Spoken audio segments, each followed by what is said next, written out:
Bienvenue sur la scène agro, un balado produit par Agro-Québec et présenté par FAC pour faire rayonner l'industrie agroalimentaire d'ici. Bonne écoute. Ici Lionel Levac. L'innovation ne doit prendre aucun retard, ni même faire une pause. On doit, au contraire, l'accélérer. La vitalité et même la viabilité de notre agroalimentaire et donc notre niveau de sécurité alimentaire en dépendent.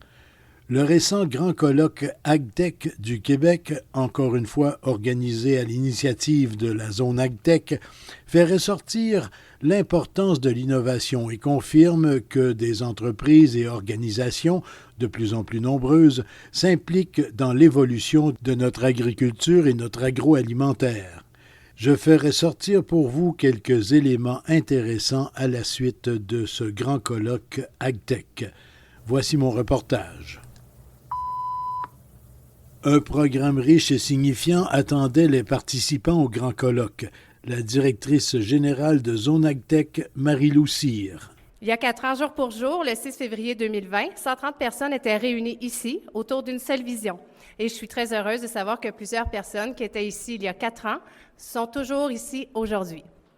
Depuis 4 ans, la zone AgTech a beaucoup évolué. Mise en place pour dynamiser la MRC de l'Assomption via la propulsion d'une économie verte d'avenir pertinente.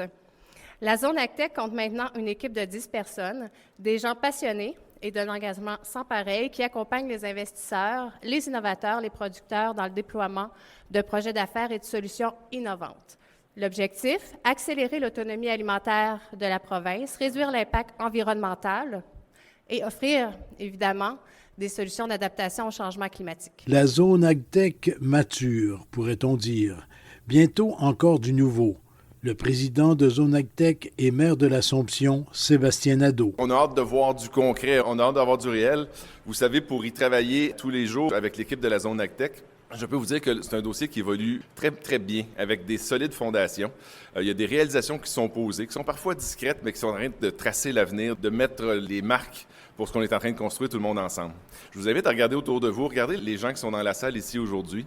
La profondeur et la diversité des cerveaux, je vais oser dire ça, des expériences, des compétences qui sont réunies pour penser, je vous dirais, autrement, pour penser en fonction de ce que l'avenir nous réserve en termes de climat, en termes de défis, même en termes d'énergie.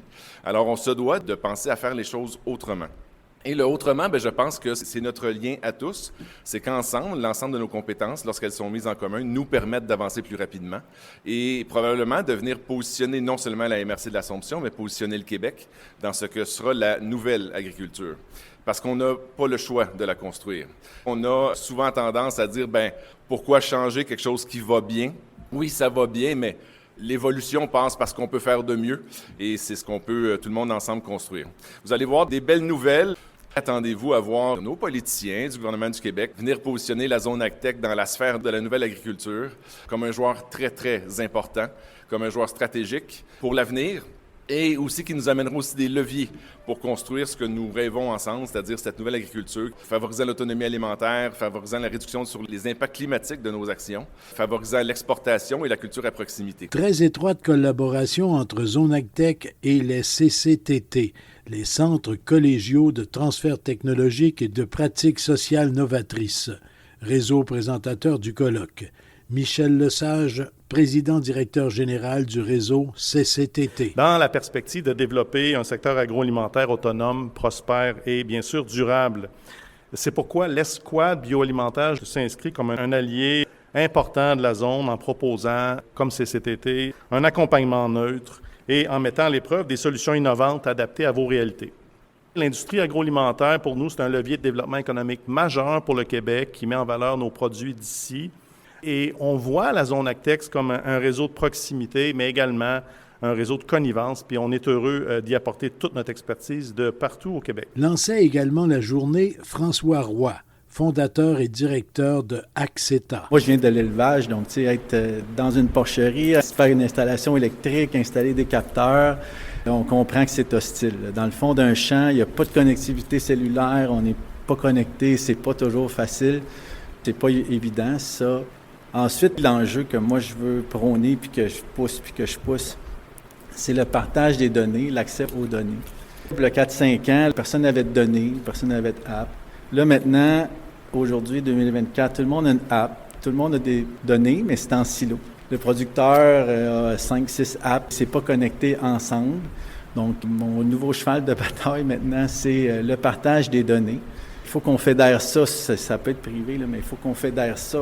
Aussi, Pierre Ricard de Epsilia, groupe Novecia. On est vraiment spécialisé dans l'agroalimentaire, traçabilité agroalimentaire depuis 25 ans qu'on fait ça. Autant du côté des fruits, des légumes maraîchers, la pomme de terre est un gros secteur pour nous aussi, la viande aussi et la transformation agroalimentaire. Ce que ça permet, pousser ça au maximum de la traçabilité. On est en mesure de savoir exactement quel ingrédient, exemple dans une pâte alimentaire, je suis en mesure de vous dire quel sac de sel, quel sac de cumin, quel sac de poivre a été utilisé. Donc, quand on arrive avec un rappel, on est capable de vraiment trouver très rapidement la problématique et de pouvoir ramener le stock le plus rapidement possible. Donc, on fait de la traçabilité, la gestion de la production, gestion des inventaires, de l'automatisation. La gestion de l'inventaire, on parle même des kits d'emballage, donc tout ce qui sert à emballer le produit. De plus en plus, les règles sont sévères à ce niveau-là aussi. Robotisation, gestion des GES aussi et de l'énergie. On est en mesure d'aller capter de la donnée et faire de l'interopérabilité qu'on appelle, donc maximiser en fin de compte la donnée pour le bien en fin de compte de l'entreprise. Un grand colloque AgTech chargé de nouvelles et d'informations sur ce qui se fait et ce qui s'en vient. Il faut innover, ne serait-ce que pour une question de marché. Mais il faut innover pour éviter que les forces de la nature deviennent encore plus contraignantes dans un contexte de changement climatique rapide et déjà très perceptible. J'ai fait un choix arbitraire, question encore une fois que nous comprenions bien les nouveaux paradigmes du monde de l'agriculture et de l'alimentaire. J'ai choisi de vous parler surtout du panel AgTech et Climat, qui abordait l'adaptation nécessaire au nouveau contexte. Yann Branco, responsable national innovation chez Sobeys. Aujourd'hui, c'est important pour Sobeys d'être ici. On a vraiment l'ambition d'être la porte d'entrée pour les producteurs et solutions innovantes au Québec et aussi au niveau national. Le partenariat avec la zone s'inscrit vraiment avec nos piliers stratégiques chez Sobeys, dont 2 sont l'innovation et aussi l'achat local ou l'augmentation d'achat local et par le fait même l'augmentation de l'indépendance alimentaire. On est vraiment sérieux à propos de ces piliers-là. Justement, le fait de ma nomination récente dans ce rôle-là où mon seul focus va être axé sur l'innovation. Mais on a aussi une équipe de terrain. On a des gens dans toutes les régions clés du Canada qui travaillent directement avec les producteurs au niveau du développement. La collaboration avec la zone a vraiment permis de développer des belles initiatives avec certains joueurs, que ce soit des initiatives à plus grande échelle avec des livraisons en entrepôt ou à plus petite échelle avec des livraisons directement en magasin. Donc, juste démontrer la flexibilité qu'on a quand vient le temps d'implanter de l'innovation dans nos magasins. Encore plus près des producteurs et des contraintes climatiques, Christian Riopel, gestionnaire développement des fournisseurs chez Sobeys. Et c'est là qu'on embarque et on commence à regarder toutes les possibilités et les options qui se font à culture intérieure en serre, aussi en champ, comment qu'on fait pour changer les façons de travailler, l'irrigation. J'ai des fournisseurs qui sont chez nous, au lieu d'être aux 40 pieds d'irrigation, ils s'en vont aux 20 pieds pour être certain de retirer l'eau le plus possible. On est ouvert à toutes les options, on regarde toutes les possibilités, que ce soit une grosse compagnie ou une petite compagnie, on regarde toutes les possibilités pour voir qu'est-ce qu'on peut faire comme innovation et avancer. Vous vivez les impacts des changements climatiques. Ça joue énormément sur la prévisibilité de vos chaînes d'approvisionnement. Pour pallier à ça, vous vous impliquez à travers l'écosystème AgTech au Québec. Oui. Puis, en tant que facilitateur d'innovation comme à la zone AgTech, comment vous voyez le rôle de Sobeys à l'intérieur de l'écosystème AgTech? De travailler, être un partenaire, mais aussi d'éduquer autant les gens chez nous, dans les bureaux, de c'est quoi une culture verticale ou en magasin, parce que ce sont 2 choses complètement différentes, que ce soit une laitue champ versus une hydroponique ou serre. C'est pas la même chose. C'est-à-dire qu'il faut éduquer l'industrie, mais il faut aussi éduquer le consommateur. Nous ne sommes plus dans la prospective. Les bouleversements climatiques sont très réels. Anne Blondelot du groupe de scientifiques Ouranos. On s'attend à ce qu'il y ait plus de pluie sur l'année, mais ça sera différent d'une saison à l'autre. Donc plus de pluie au printemps, à l'automne, en hiver, et puis avec des pluies sur neige en hiver, des enjeux d'érosion de sol qui peuvent amener des pesticides, des fertilisants vers l'eau de surface, des enjeux de qualité d'eau. Mais en été, il va faire plus chaud. Les cultures vont avoir besoin de plus d'eau, mais on ne s'attend pas à ce que la quantité de pluie moyenne soit plus importante. Donc ça veut dire potentiel de stress hydrique plus important dans le futur. Mais quand il va pleuvoir sous forme davantage de cellules orageuses et des pluies intenses. Et je voulais aussi mentionner que l'impact des changements climatiques auront aussi des impacts sur la production au Québec, aussi bien négatifs que positifs. Ça peut créer des opportunités aussi. Malheureusement, quand on se compare, on se console. S'il y a un pays qui a des difficultés, ça peut créer des opportunités de marché aussi. Mais inversement, ça peut poser des problèmes en matière de production, de produits importés, chaîne d'approvisionnement. L'éco-anxieux en moi en a pour son rhume. Oui, mais là, je vous dis ça, c'est si on ne met rien en place. Qu'est-ce que vous voyez comme approche qu'on doit adopter au cours des prochaines années pour faire face à ces défis-là? Oui, d'abord, il faut quand même retenir que le milieu agricole, il y a une certaine résilience déjà. Les producteurs, ils ont déjà l'habitude de faire face à la variabilité du climat, donc on ne part pas de zéro. Mais c'est sûr que ce sont des défis énormes avec des changements qui sont rapides, donc il faut vraiment agir. Il n'y a pas une solution qui va régler tous ces enjeux. Il n'y a pas une technologie qui va régler tous les enjeux. C'est vraiment une gamme de solutions qui doivent être mises en place par un nombre d'acteurs qui soient coordonnés, qui collaborent, aussi bien des chercheurs que les producteurs, que les conseillers, que les financeurs, que les gouvernements. C'est important et j'étais très heureuse de voir comment la zone AgTech, que vous avez cette approche-là de collaboration. Il faut partir du besoin des acteurs et puis construire autour. Donc les solutions, elles sont de plusieurs types. Oui, il y a les changements de pratiques, la technologie. Donc les pratiques à la ferme, avoir des variétés qui soient adaptées aux nouvelles conditions climatiques, qui soient résistantes aux ennemis des cultures qui pourraient se développer, mettre en place la lutte intégrée pour éviter d'avoir recours systématiquement aux pesticides, des outils de diagnostic aussi pour la surveillance des ennemis des cultures. C'est aussi changer les dates de semis, les dates de récolte. Ça va être aussi améliorer la qualité des sols, travail du sol adapté, soit l'utilisation de biofertilisants par exemple, pour avoir des sols qui à la fois quand il y aura des coups d'eau permettent d'absorber cette eau, mais quand on est en période de sécheresse permettent aussi aux racines de mieux s'installer, de mieux capter l'eau. Donc ça, c'est les changements de pratique. Pour les animaux, c'est aussi important d'avoir la ventilation adaptée, l'alimentation. Il y a aussi d'autres types de solutions. Quand je dis qu'il faut une collaboration, c'est de la sensibilisation, de la formation des conseillers agricoles qui accompagnent les producteurs dans ces changements. Il y a aussi des outils qui sont des leviers institutionnels. Donc on a parlé du plan d'agriculture durable qui vise des objectifs qui vont dans le sens de l'adaptation, qui rétribuent les producteurs pour mettre en place des bonnes pratiques. La génomique peut aussi aider à bien réagir. Stéphanie Laure-Fontaine de Génome Québec. Premièrement, on peut travailler sur la plante. On a beaucoup de projets qui s'intéressent au programme d'amélioration génétique de plusieurs variétés.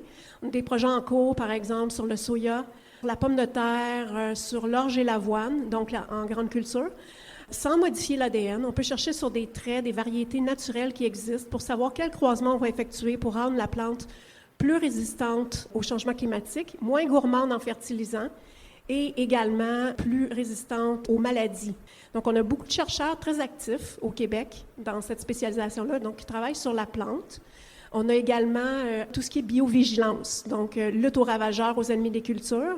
Donc, la génomique permet d'étudier très précisément les maladies des cultures. On a des projets super concrets sur le chancre bactérien de la tomate, par exemple, avec des startups qui développent comme Ulysse Biotech, qui développent des biopesticides super précis pour des maladies qui affecteraient les cultures en serre pour la tomate. Puis, il y a des nouvelles maladies qui vont émerger. On peut aussi diagnostiquer dans le sol l'émergence de pathogènes fongiques, par exemple, pour précisément déterminer quelle variété on devrait planter en champ qui serait résistant à ce pathogène-là. Donc, ça permet de prendre des décisions très précises, en fait, et très concrètes. Puis, le troisième volet est tout ce qui est santé des sols. Les sols sont vivants, donc sont composés de beaucoup de micro-organismes différents. Puis la génomique permet justement d'optimiser la santé des sols en ayant un diagnostic, mais aussi en développant des biostimulants. concrètement en ayant une meilleure santé des sols puis en appliquant des fertilisants d'une façon beaucoup plus précise et rationnelle. Les chercheurs mettent leurs efforts en commun, entre autres dans le consortium Durabilité et Avenir numérique du Canada. Sa directrice exécutive, Micheline Ayoub. Nous sommes un réseau de chercheurs transdisciplinaires, donc en sciences naturelles et en sciences sociales, mises ensemble, qui travaillons sur les effets des changements climatiques, sur les changements climatiques, sur les écosystèmes et comment on peut pallier à ces problèmes-là, et comment est-ce que le digital, le numérique peut-être aider à avancer vers la durabilité. On parle des objectifs de développement durable des Nations unies. J'aimerais aussi dire que ces objectifs-là s'appliqueraient à l'agriculture et à l'agriculture du Québec. Et le numérique, le digital, peut aider l'agriculture du Québec à arriver à un certain niveau de durabilité aussi. Le digital, le numérique peut nous donner des prédictions à quels pourraient être ces changements climatiques, quels seraient les effets. Toutes les régions du globe sont affectées. Un coup d'œil en France avec Véronique Tosser de Végépolis Valley que l'on peut comparer à Zonactec. Les enjeux qu'on peut vivre en France, on est dans des situations qui sont très similaires, c'est-à-dire que les effets du changement climatique, ils sont déjà visibles et on voit bien des effets aujourd'hui et notamment sur les cultures.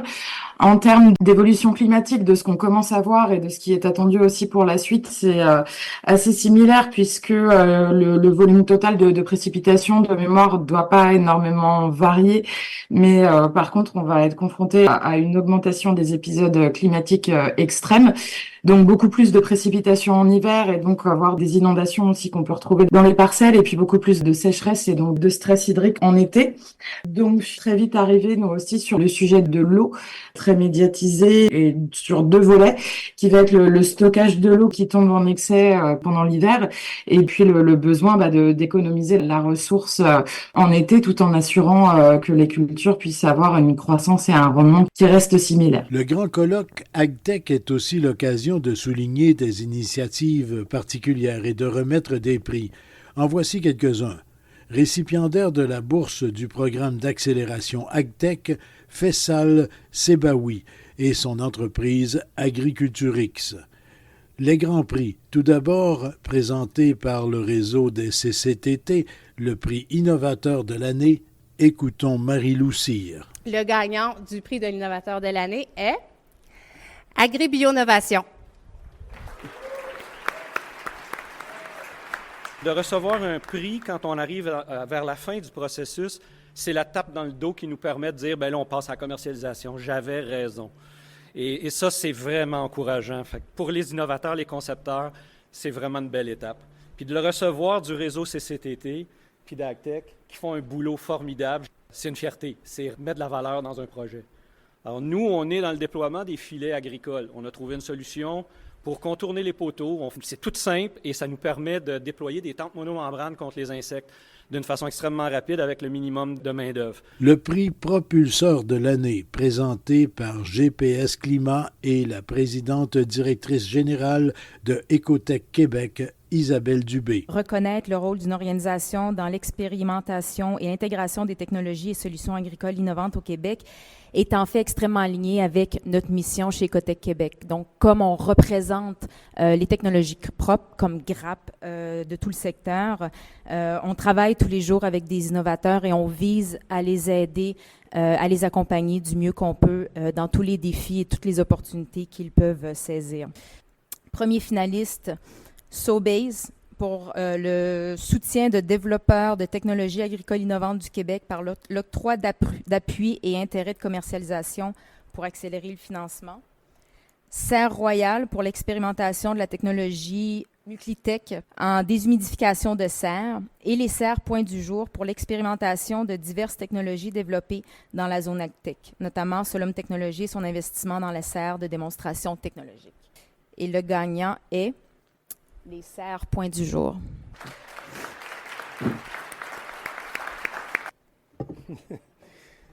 Une coupe, ma passion, ça a toujours été l'agriculture. On recherche à innover, on recherche l'autonomie alimentaire, nourrir les gens le plus local possible. C'est drôle parce que Je parle régulièrement avec les Serres Royales. Puis mon acheteur principal, c'est Sobeys. Mais sérieusement, les Serres Pointe-du-Jour sont nés durant la pandémie. Puis passion, courage, détermination. Donc, c'est les 3 mots qui m'habitent tout le temps, tous les jours. Le prix Relève d'avenir, Denis Roy, doyen de la Faculté des sciences de l'agriculture et de l'alimentation de l'Université Laval. Le prix symbolise l'excellence et l'engagement des étudiants collégiaux universitaires qui se distinguent par leurs travaux de recherche ou de développement dans le domaine de l'agtech et des bioproduits végétaux. Vous savez que la mission de la FSA, c'est une pionnière, on a plus de 110 ans et plus même, dans le développement de l'agriculture durable et de l'agroalimentaire du Québec. Ça s'aligne résolument sur les objectifs gouvernementaux en vue de soutenir la souveraineté alimentaire. Dans une optique que nous sommes ravis de mettre en lumière avec l'innovation remarquable des nominés. Donc, dans ce cas-ci, on a M. Anthony Hottin pour l'équipe AgroConcept de l'Université de Sherbrooke et aussi un finissant de l'Université Laval, Mathieu Rémy. J'annonce tout de suite le gagnant, M. Mathieu Rémy. Vous êtes l'heureux élu. Donc, pour Mathieu, l'engagement envers la souveraineté alimentaire prend vie à travers le suivi de la teneur en carbone dans les sols agricoles et une évolution de technologies d'analyse pour réduire les coûts. Mathieu Rémy. Pour un étudiant au doctorat, se retrouver aujourd'hui avec les gens de l'industrie, des professeurs, toute cette agglomérat de gens qui peuvent nous aider à faire avancer nos technologies, nos idées qui nous émergent de notre tête, c'est vraiment, vraiment intéressant et impressionnant. Moi, mon but, c'était de pouvoir donner une plus-value à l'agriculture, pouvoir réduire l'empreinte carbone pour un projet que j'ai commencé en 2022. J'ai eu besoin de plusieurs acteurs qui ont été ici aujourd'hui. Ça fait chaud au cœur, puis ça donne du gaz pour pouvoir aller plus loin puis porter ce projet-là jusqu'au bout. Merci. Et le prix Start-up d'exception, remis par Zone AgTech. Cette année, les finalistes sont Earth Alive Clean Technologies, Eco Innovation et Circulus AgTech. Et le grand gagnant est Circulus AgTech. Bon, ben, ça fait 5 ans que Circulus a commencé. Donc là, on est rendu, tu sais, on se dit souvent après 5 ans, une start-up, il faut que ça commence à faire des revenus, faire des ventes. Donc on est rendu là. Donc on est super content de l'évolution qu'on a faite. La zone AgTech nous a suivis dès le début, tout le temps aidé à trouver des partenaires, avoir des idées de projets, des idées de chercheurs. Puis c'est ça qui nous permet de faire avancer des projets sans tout faire le legwork. Il y a tellement de gens avec qui on peut travailler que c'est des gens qui viennent nous voir qui souvent finissent par travailler avec nous. Donc, merci pour le support, puis au plaisir de continuer de collaborer avec vous, membres de la communauté AgTech et agricole du Québec. Salut! Ici Lionel Levac. J'ai fait ici un survol de ce grand colloque AgTech. Il y en aura un autre l'an prochain, à ne pas manquer. En attendant, vous trouverez une foule d'informations sur le site de Zone AgTech. Au revoir. Vous avez aimé ce contenu? Suivez la scène agro pour rester à l'affût de l'actualité agroalimentaire. Merci et à bientôt.